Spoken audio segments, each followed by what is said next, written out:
আসসালামু আলাইকুম। কেমন আছেন আপনারা? আশা করি সবাই ভালো আছেন। প্রতিদিনের মতো আজ দারুণ মজার একটা রেসিপি নিয়ে চলে এসেছি। আজ আমি বানাবো পুঁই শাক, আর এই পুঁই শাকগুলো আজ বানাবো হাতে মাখিয়ে। তো চলুন আমরা রান্নাটা শুরু করি। নিয়ে নিয়েছি একটা কড়াই, দিয়ে দেবো পুঁই শাক, দিয়ে দেবো কেটে রাখা আলু, দিয়ে দেবো কচু, দিয়ে দেবো ধুয়ে রাখা মসুরির ডাল, পেঁয়াজ বাটা, থেতো করা রসুন, কাঁচা লঙ্কা,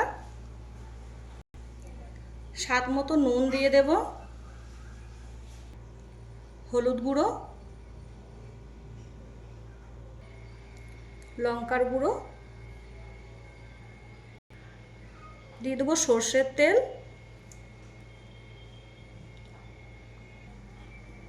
সব আমি খুব ভালোভাবে হাত দিয়ে মেখে নেব।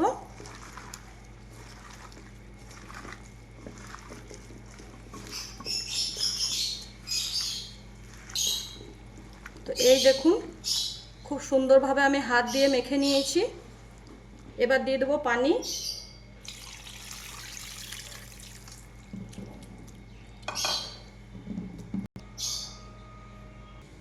সবজিটা আমি গ্যাসে বসিয়ে দিয়েছি। এবার আমি ঢাকা দিয়ে পুরো রান্নাটা করে নেব।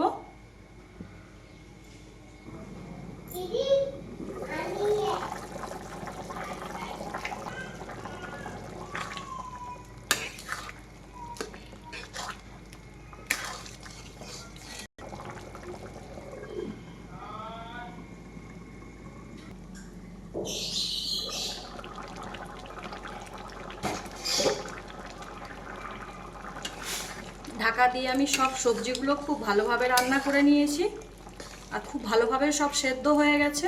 এই দেখুন, এবার আমি সবজিটা নামিয়ে নেব।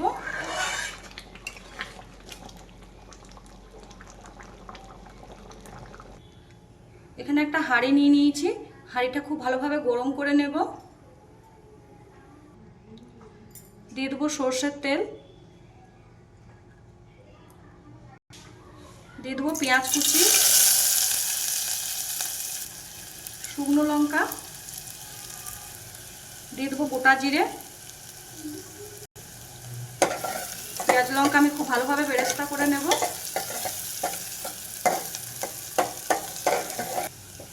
এখানে বেরেস্তাটা খুব সুন্দরভাবে রেডি হয়ে গেছে। দিয়ে দেবো রান্না করে রাখা পুঁই শাকের সবজি।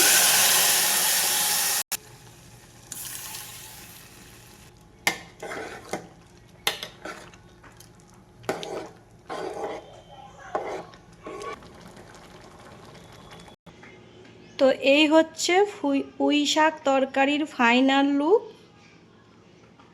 এই রেসিপিটা যদি আপনাদের ভালো লাগে, প্লিজ একটা লাইক, কমেন্ট, শেয়ার করে দেবেন। ফেসবুক থেকে দেখলে আমাকে ফলো করে দেবেন, আর ইউটিউব থেকে দেখলে রেনুর নিজের স্টাইলে রান্নার চ্যানেলটিকে সাবস্ক্রাইব করে দেবেন।